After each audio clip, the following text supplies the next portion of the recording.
है सुनाइए। हिट कब हो? जब नाव का पेश करम तब न नाव को सुनब लो। दूगो बस एक और ही सुनावत तनी भैया। मिश्रा परिवार में बड़ा कलाकार के सम्मान होला। और देखम भैया मंच कहीं कहीं उच्च खलबा। औरतिया कहतिया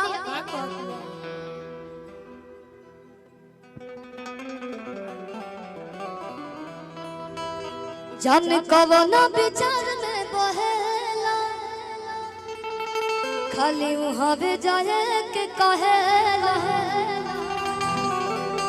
नहीं मानेला हमारे को बतिया तू सबतिया के फेरा में रहे।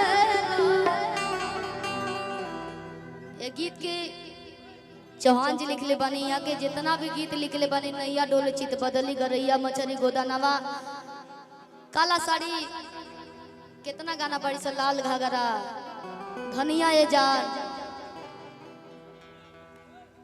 बहुत गाना बाई से जेकर नाम नहीं अभी बोल पावल।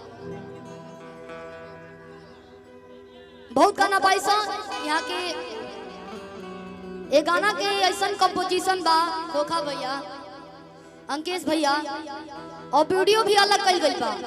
काफी खूबसूरत गीत बा आप लोग चढ़ाए सुनावत नहीं कि जन कवन विचार में बहेला खाली हवे जाए के कहेला हो नहीं मानेला हमारे को बतिया तू सबतिया के फेरा में रहेला। होई दे होतार हकदार बने हम नहीं केहू से छुआए दे कि भले चले जा तो दिल्ली गुजरातवा कलकत्ता न जाए दे। अच्छा लगता कि जाने कवन विचार में बहेला खाली हवे जाए के कहेला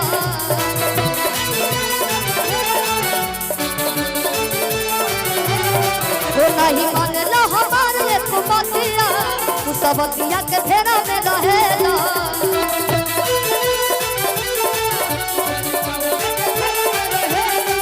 होई दे होतार हकदार बने हम नहीं केहू से छुआए दे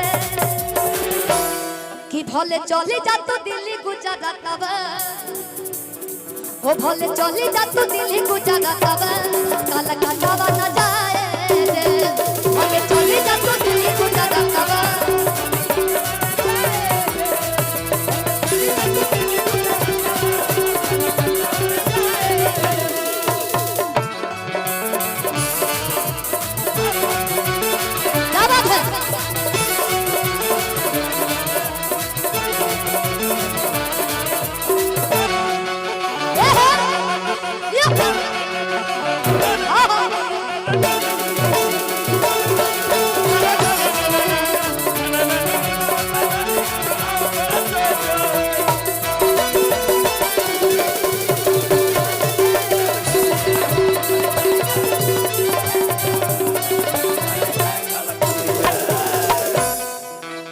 पहले आले चोय चोय अबे चला त तेंगे तेंगे चला त बाप रे बाप कमे गर्दा उड़ले भाई गाना हो कि दिल तहार दूसर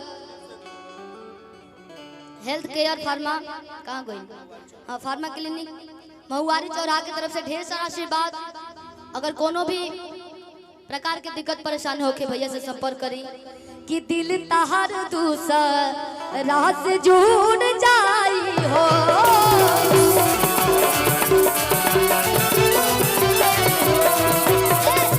ओलिए कमैबो ओलिए उड़ जाई हो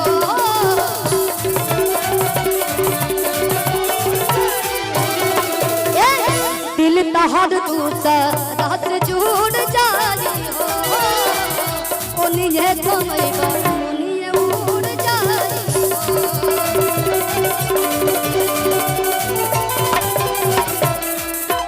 3 साल पहले तब हमें अधूराइल रहल तू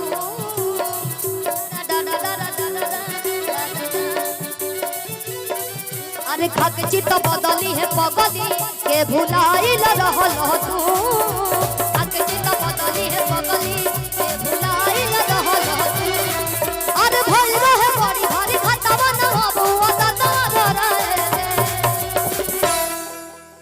कि भइल रहे बड़ी भारी खतवा न अरे बुआ दादा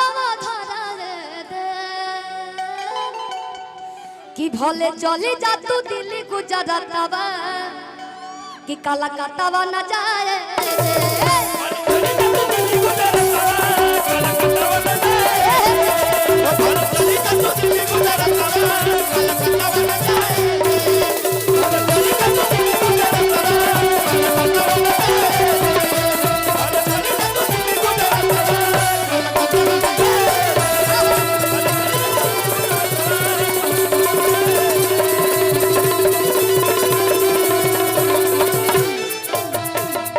वाह वाह